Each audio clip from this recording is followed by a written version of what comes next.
Quero cumprimentar todo o povo de Deus com a paz do Senhor. Você que está lá em casa, meu amigo, minha amiga, meu irmão, se sinta envolvido com o Espírito Santo e que o Espírito abra a sua mente, o seu espírito e o seu coração para que você entenda tudo aquilo que está a falar esta noite. Eu queria convidar os meus irmãos a abrirem comigo as vossas Bíblias no Evangelho de Mateus, capítulo 5. E eu quero falar convosco os versos 1 ao 12.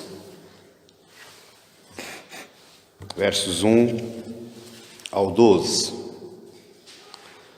E assim eu queria dar seguimento ao nosso estudo sobre as bem-aventuranças. E eu, nesta primeira fase, eu não vou entrar nas bem-aventuranças ainda. Porque para nós entendermos as bem-aventuranças, nós temos que aprender os contextos, os diversos contextos em que as bem-aventuranças foram proferidas através da boca do Senhor Jesus. No Sermão do Monte, este foi o início do discurso de Jesus, do Sermão do Monte. E esta é o terceiro estudo, a terceira reflexão. E nós hoje vamos falar sobre o contexto político.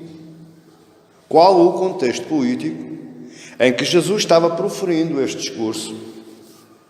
Qual era o contexto político que Israel estava vivendo quando Jesus proferiu este discurso? E para nós nos lembrarmos, nós iniciámos este estudo olhando o contexto bíblico.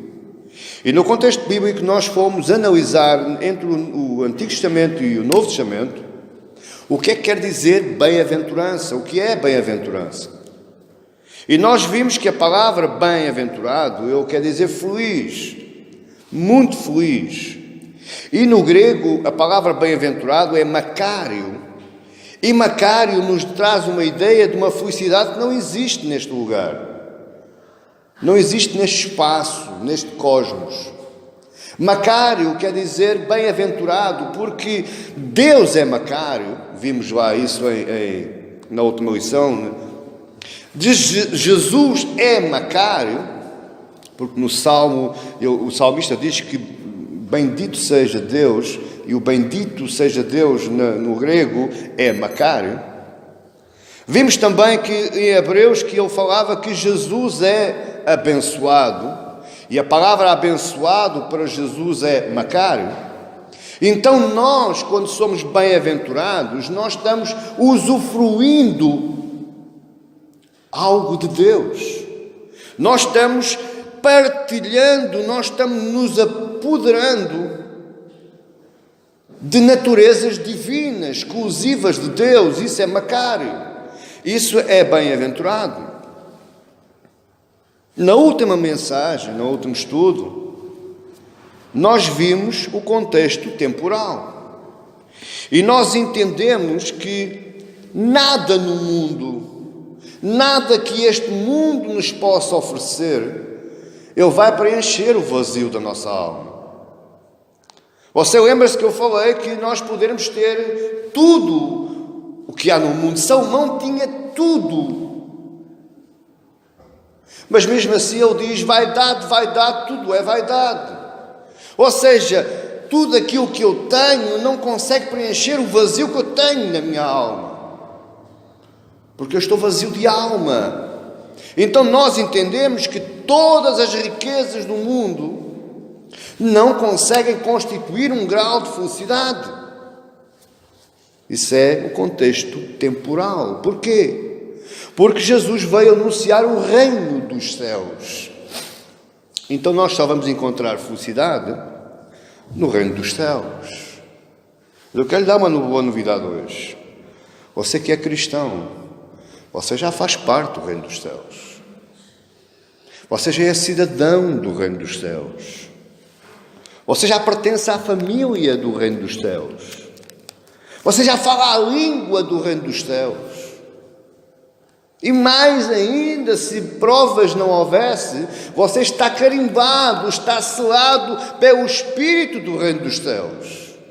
Você não vê, mas todo o mundo espiritual sabe quem é você. Então o meu convite hoje é que você entenda este discurso de Jesus, porque foi esse o pensamento que Jesus tinha na sua mente quando abriu a sua boca e proferiu estas palavras. É que já que você é do reino dos céus, então apodere-se disto e seja feliz mesmo chorando. Seja feliz mesmo estando passando fome e sede. Seja feliz mesmo estando doente. Seja feliz mesmo estando sendo perseguido, injuriado. Seja feliz. Porque as coisas deste mundo, amado irmão, há tanta gente equivocada aí. Há tanta gente angariando tesouros na terra e eles não sabem que no dia que eles morrerem eles não vão levar nada. É como há em Eclesiastes: tudo aquilo que assenhoraste, tudo aquilo que amealhaste, o outro irá comer. Tu não. Esse é o espírito das bem-aventuranças. E eu hoje queria falar agora, no terceiro estudo, no terceiro contexto. Ainda existe mais um, que é o contexto religioso, muito interessante, vai-nos ensinar algo a nós e todos aqueles que estão lá em casa vendo o vídeo, vai-nos ensinar algo muito interessante. Mas ainda não vamos chegar ao religioso, só se você quiser que eu faça mais um culto hoje. Hoje vamos ficar só para o político, contexto político. Então eu convidava os meus irmãos a lermos o texto todos juntos, amém? Todos juntos. Mateus 5, do verso 1 ao 12. Vamos lá. Vendo Jesus as multidões, subiu ao monte e, como se assentasse, aproximaram-se os seus discípulos e ele passou a ensiná-los, dizendo: Bem-aventurados os humildes de espírito, porque Deus é o reino dos céus. Bem-aventurados os que choram, porque serão consolados. Bem-aventurados os mansos, porque herdarão a terra. Bem-aventurados os que têm fome e sede de justiça, porque serão fartos. Bem-aventurados os misericordiosos, porque alcançarão misericórdia. Bem-aventurados os limpos do coração, porque verão a Deus. Bem-aventurados os pacificadores, porque serão chamados filhos de Deus. Bem-aventurados os perseguidos por causa da justiça, porque Deus é o reino dos céus. Bem-aventurados sois quando por minha causa vos injuriarem e vos perseguirem e mentindo disserem todo o mal contra vós. Regozijai-vos e exultai, porque é grande o vosso galardão nos céus, pois assim perseguiram aos profetas que viveram antes de nós. Este é o texto das bem-aventuranças. Este é o início do discurso de Jesus.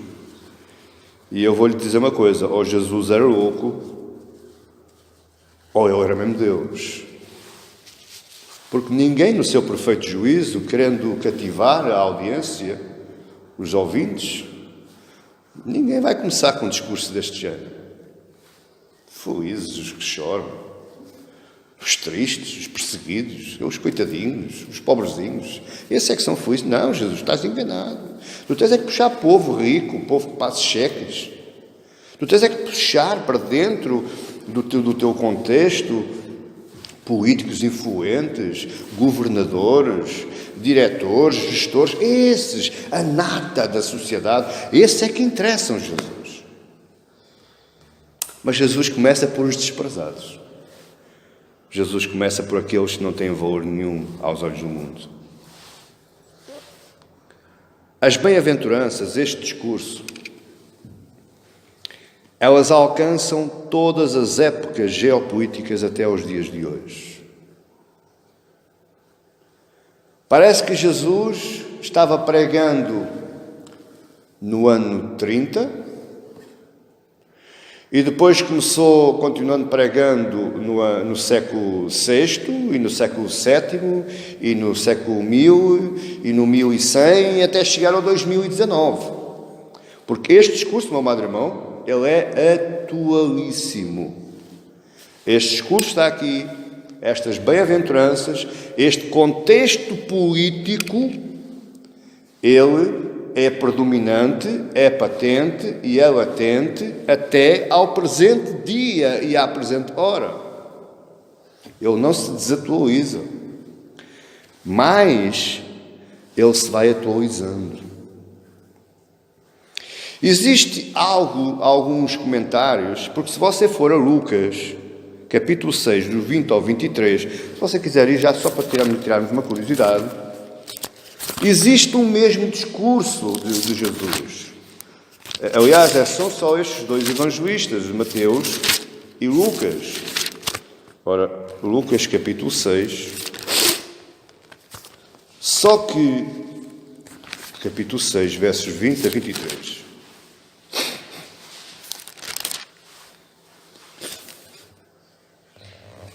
Olha comigo, você vai ver que há aqui qualquer coisa que não bate certo. E por isso é que os estudiosos da Bíblia dizem que a Bíblia é contraditória, ela se contradiz ela própria. Mas existe uma possibilidade e uma explicação para isto. Veja bem, nós estamos aqui a falar de um homem que era contabilista. Ele não era um homem iletrado, ele sabia bem, porque se ele não fosse, ele não podia ser um dos principais dos publicanos, dos cobradores de impostos, que é Mateus, Levi, na altura.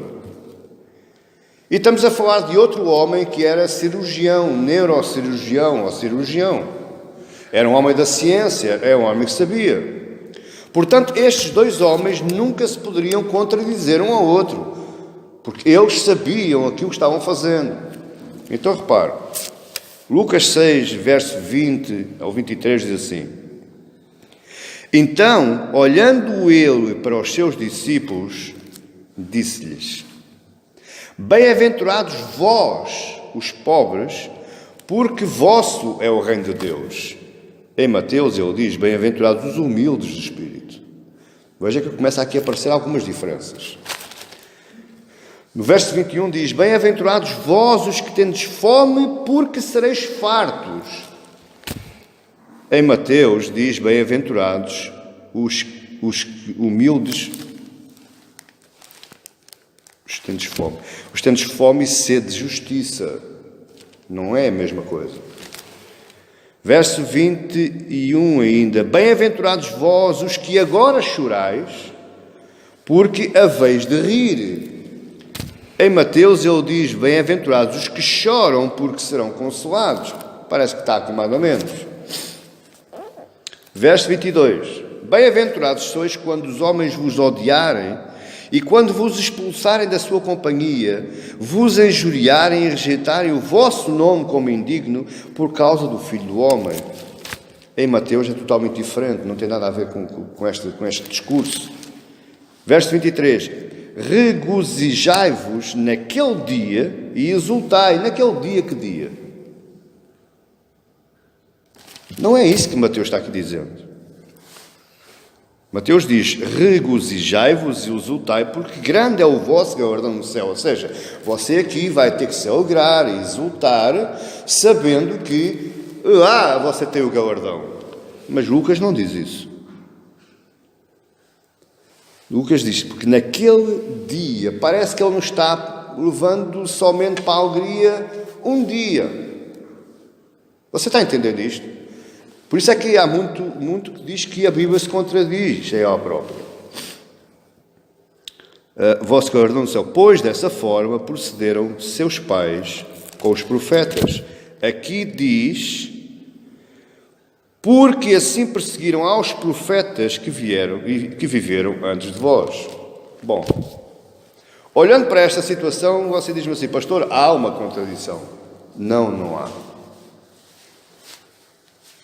Não há. Porque debaixo de uma tradição de escritos antigos, pressupõe-se que este discurso do Sermão do Monte não foi o único. Ele foi proferido em vários sítios e em várias épocas e a pessoas diferentes. Você está percebendo? Nós estamos a falar do contexto político.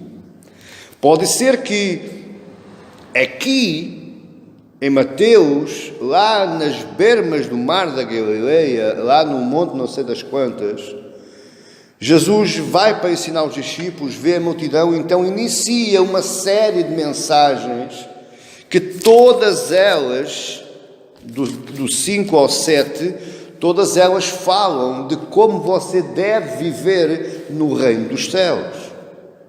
Não é na igreja, é no reino dos céus, e isso vai englobar o relacionamento com o seu irmão, vai englobar o relacionamento na igreja, a comunidade fraternal dos irmãos, vai englobar o seu casamento, a sua família, a sua própria vida. Você está entendendo? Ou seja, o Sermão do Monte é a listagem do modo de vida como o cristão tem que viver.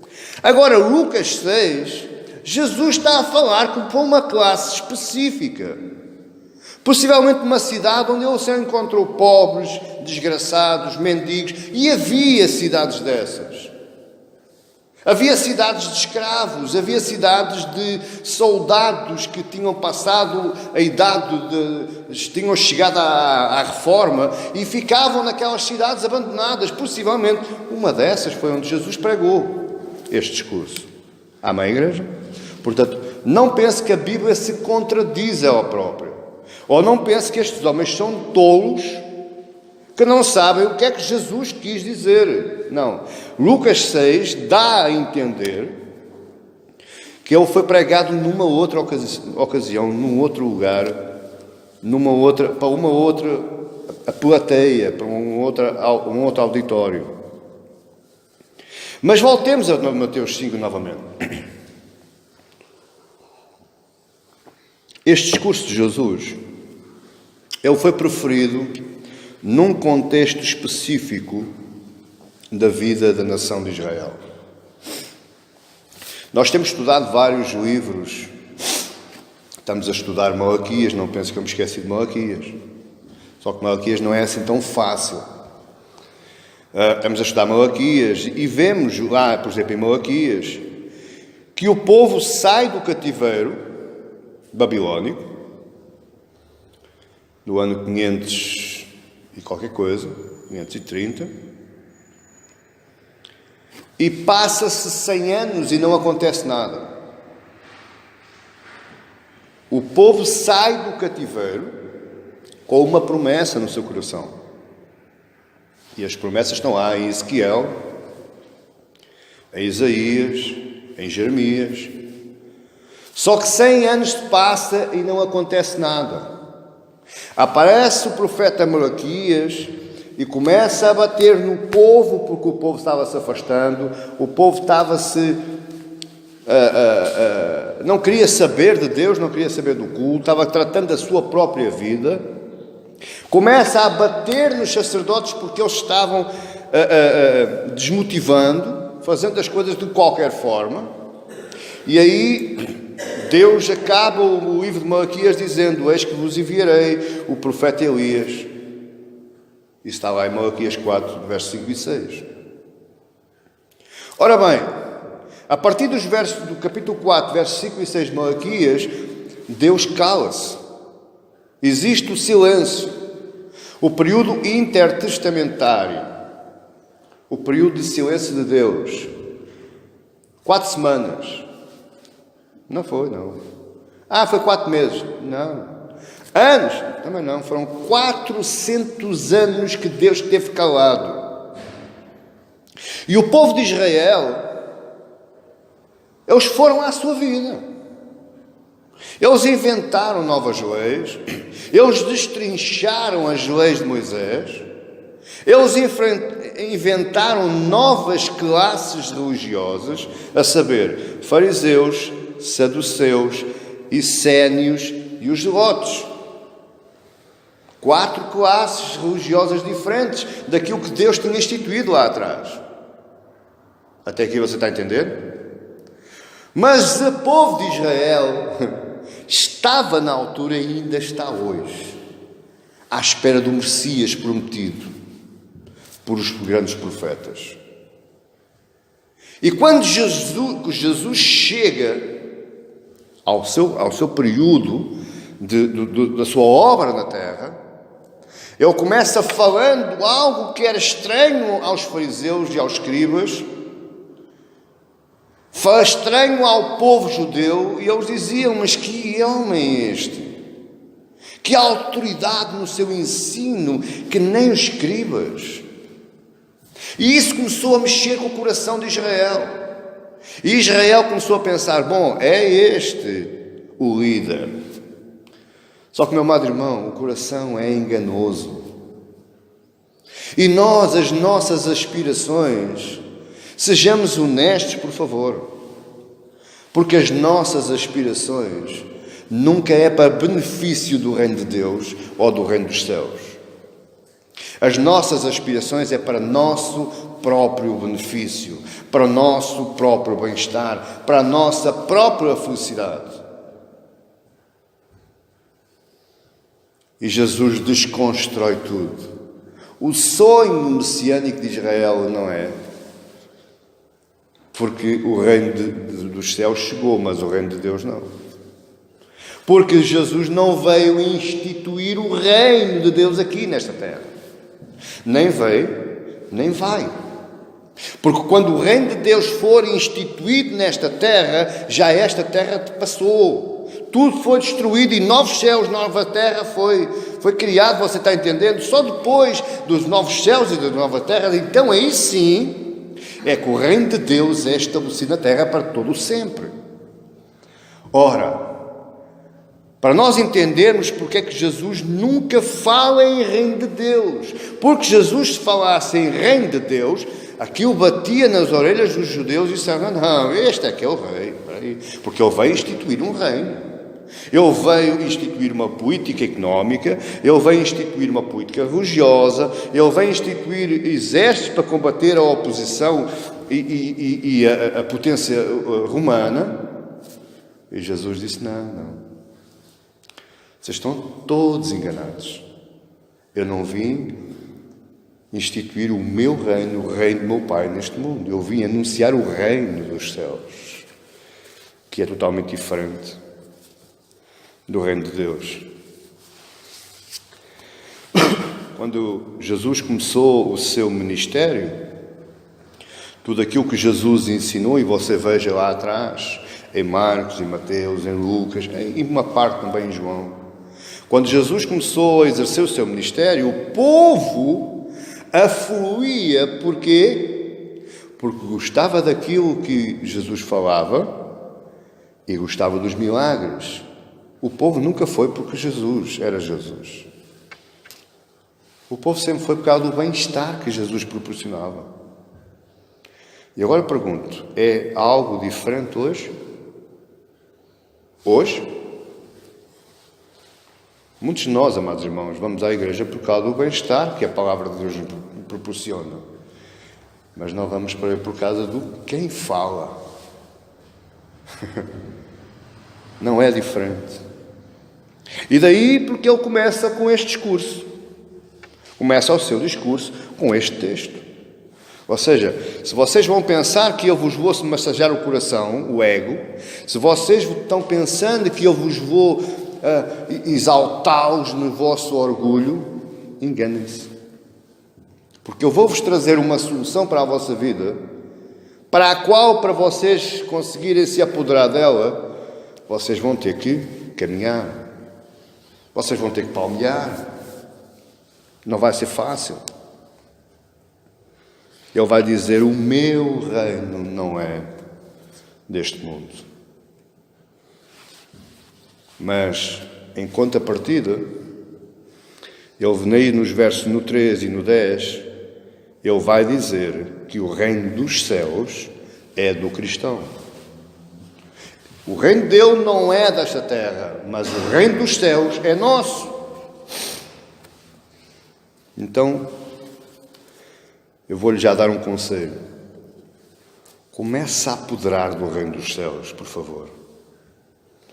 Porque o reino dos céus é dos cristãos.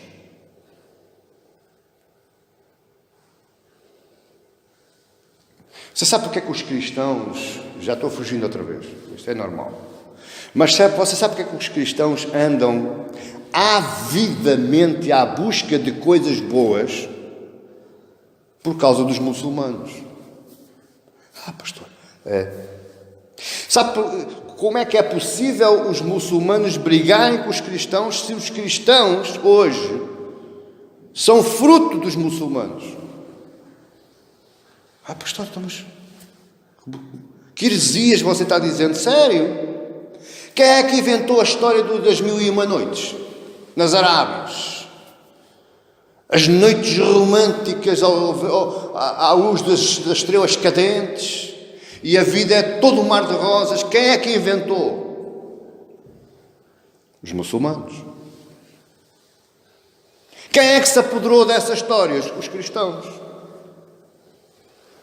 E hoje o cristão quer viver as 1001 noites das Arábias.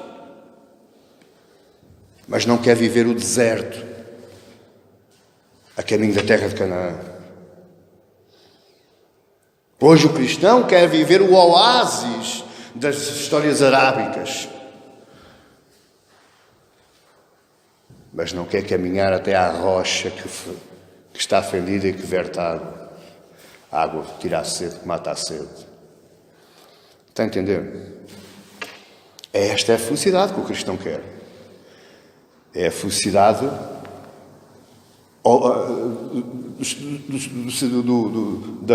da indústria de Hollywood.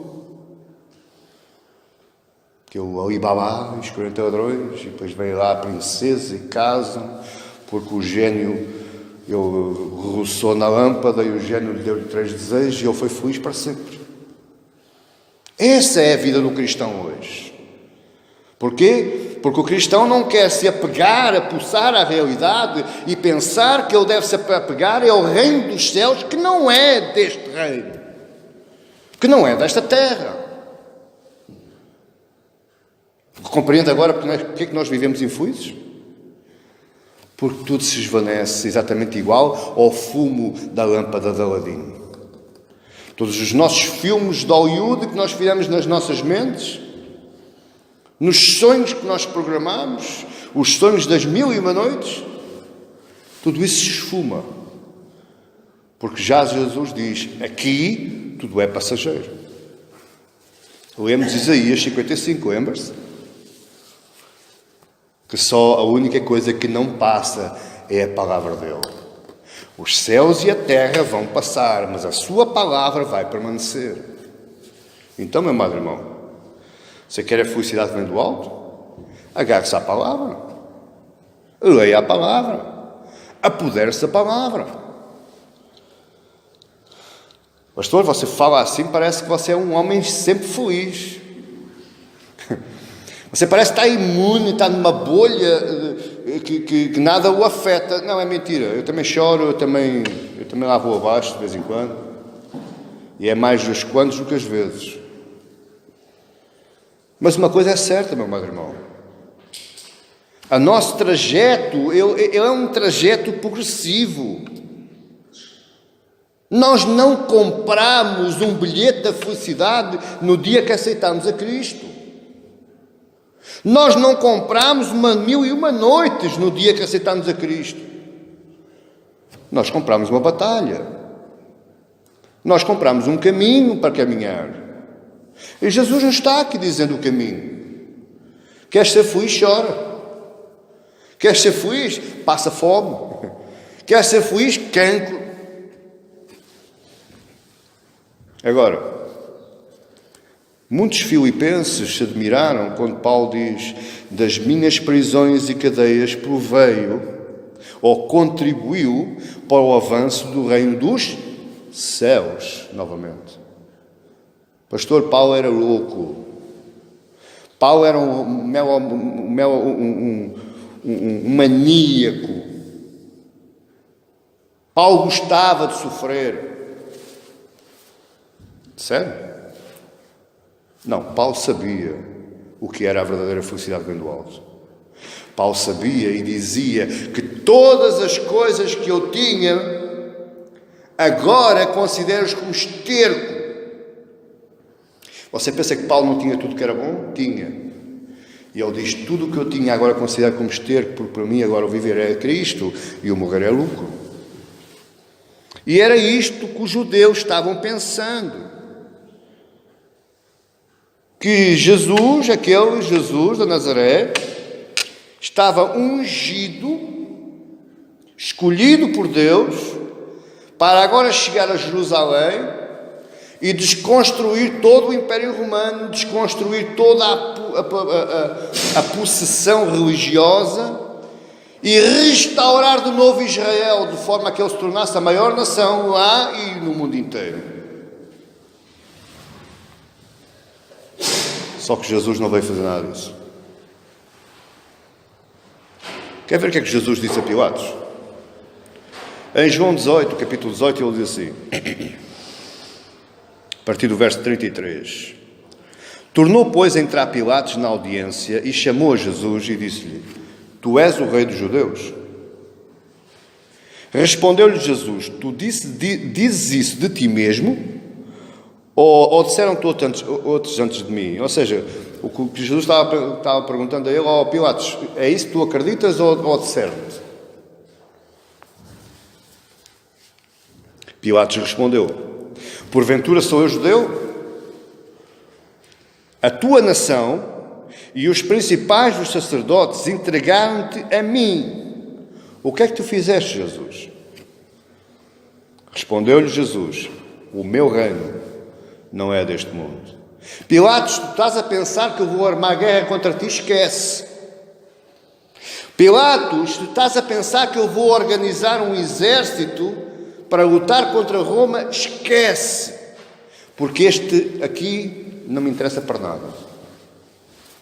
O meu reino não é deste mundo. Se o meu reino fosse deste mundo, lutariam os meus servos para que eu não fosse entregue aos judeus.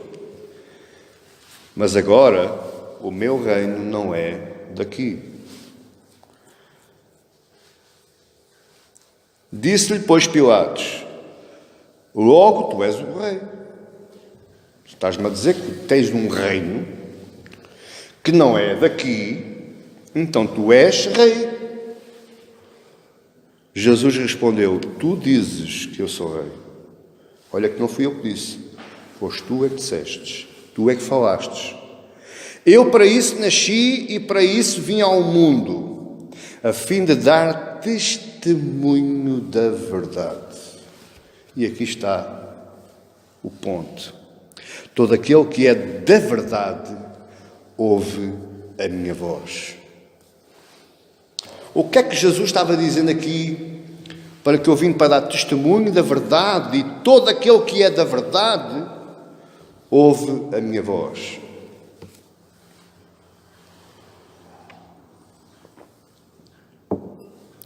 Se você busca a sua felicidade através de outros canais, que não seja a palavra de Deus, você não é da verdade. Todo aquele que busca a felicidade através de artimanhas e artifícios e através de ser enganado e burlado por publicidades da internet, das rádios, das televisões, das revistas. Todo aquele que pensa que vai ser feliz porque o país vai mudar. Vai haver um político que muda o país, então nós dizemos abençoada nação da qual Deus é o Senhor. Se você pensa isso, você não é da verdade. Porque é isso que Jesus veio dizer. Se você quer ser bem-aventurado, se você quer ser macário, você tem que se apoderar desta verdade e não das verdades aparentes. E por isso, por esta razão, a Igreja está equivocada. Graças a Deus o Portugal ainda não entrou nessa paranoia. Nós ainda não temos deputados na Assembleia da República evangélicos, pastores para ir para deputados. Graças a Deus. Porque, repare, o Brasil tem partidos políticos formados por pastores. O Brasil tem deputados federais que são pastores nas igrejas. Meu amado irmão, pastor é para pastorear. Pastor é para ensinar. Pastor é para dar testemunho da verdade e não para moldar as políticas económicas, sociais e jurídicas de um país. A Igreja não tem essa missão. Hoje é que eu vou levar, meus irmãos. A Igreja não tem a missão de mudar políticas de países. Isso é com os políticos. Agora, a Igreja tem a missão de mudar o caráter desses políticos. Aí sim, a Igreja tem a missão de trabalhar os caráteres das pessoas de forma a que eles se tornem testemunhas da verdade e então vão para lá fazer um bom trabalho. Agora, a Igreja sair daqui e ir para a Assembleia, não. Essa não é a missão da Igreja. Essa não é a nossa missão. Agora, é bom os políticos serem evangélicos? É. Desde que eles tenham o coração na verdade.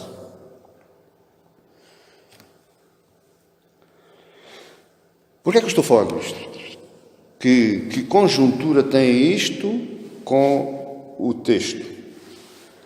É porque neste discurso de Mateus 5 até Mateus 7, o final de Mateus 7, até ao verso 29 de Mateus 7, o alvo de Jesus é transformar a pessoa, transformar o caráter, transformar o homem interior. Se nós olharmos para este discurso do Sermão do Monte, nós vamos ver que este discurso tem o poder de transformar o homem interior. Sendo o homem interior transformado, então sim, ele gera boas políticas, ele fomenta boas políticas, ele trabalha em favor da verdade e trabalha com uma grande dose de compaixão e misericórdia pelo resto do povo. Porque, no fim e ao cabo, nós estamos totalmente nas mãos de Deus. Já reparou? Pois bem, então temos que compreender o seguinte. Os ideais das bem-aventuranças são contrários aos ideais políticos e sociais e económicos do mundo. Como é que eu posso dizer isto? Pela própria palavra de Jesus. Jesus chega-se ao pé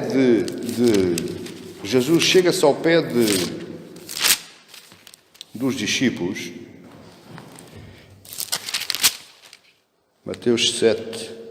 Mateus 11, verso 7.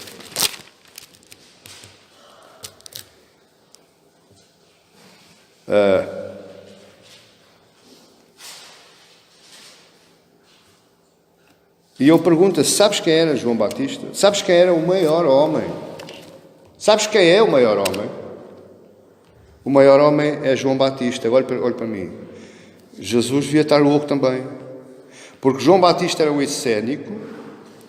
Ele foi criado no deserto. Ele vestia-se com peles de animais. Ele comia gafanhotos e mel silvestre. E depois dizia Jesus, o maior homem. Em verdade vos digo que entre os nascidos de mulher ninguém apareceu maior do que João Batista, mas o menor no reino dos céus é maior do que ele. Então, se você quer ser o maior do reino dos céus, você tem que ser o menor do mundo. Melhor dizendo, os menores do mundo são maiores do que João. E os menores que são maiores do que João são aqueles que encarnam o espírito das bem-aventuranças. O mundo exalta o homem. O mundo, para o homem ser bom, para o homem ser feliz, o mundo diz orgulha-te. Opõe-te. Seja um vencedor, seja um campeão. Pense positivo. Mas o reino dos céus ensina totalmente ao contrário. O reino dos céus diz que se tu queres ser o grande, tens de começar a ser o pequeno. Se tu queres ser exaltado, então tens de ser humilhado. Tens de te humilhar. Tens de começar por baixo. E o pior é que a igreja evangélica está ensinando isso. E o pior é que o povo que está querendo isso. E o pior é que o povo se aborrece quando ouve coisas diferentes. O povo se aborrece, o povo dentro das igrejas se aborrece quando o pastor não o exalta. Quando o pastor diz que tu não és um campeão. Tu, na verdade, és um cidadão peregrino e estrangeiro nesta terra. Tu não pertences aqui. E nada do que está neste mundo te vai constituir um homem feliz, um Macários. Amém, igreja? Alguns líderes estão muito longe do espírito das bem-aventuranças. Muito longe. Quando eles vendem prosperidade, quando eles vendem felicidade, quando eles vendem bem-estar no púlpito das igrejas, eles estão completamente à parte do espírito das bem-aventuranças. E foi por causa disto que Jesus foi perseguido. E foi por causa disto que Jesus foi injuriado. Eu pergunto,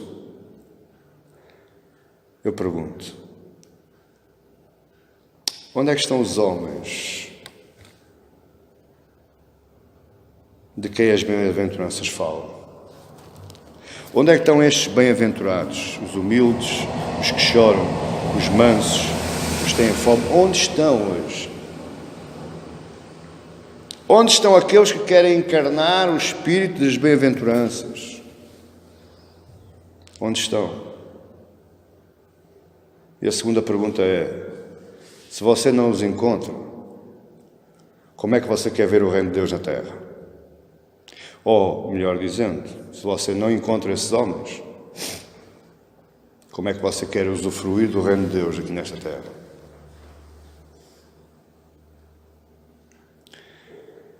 Conforme foi lá, assim é hoje aqui. Lá este sermão se tornou estranho ao povo que o ouviu. E você, se reparar em João 6, você vai ver que os discípulos disseram que duro discurso que eu pode ouvir. E a seguir o abandonaram. Porque aquilo que eles queriam ouvir, Jesus não o disse.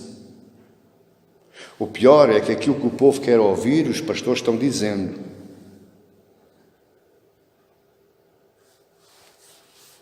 A diferença é essa. A diferença entre a felicidade que vem do alto e a felicidade aparente é mesmo essa. É que nós estamos ouvindo somente aquilo que queremos ouvir. No contexto bíblico,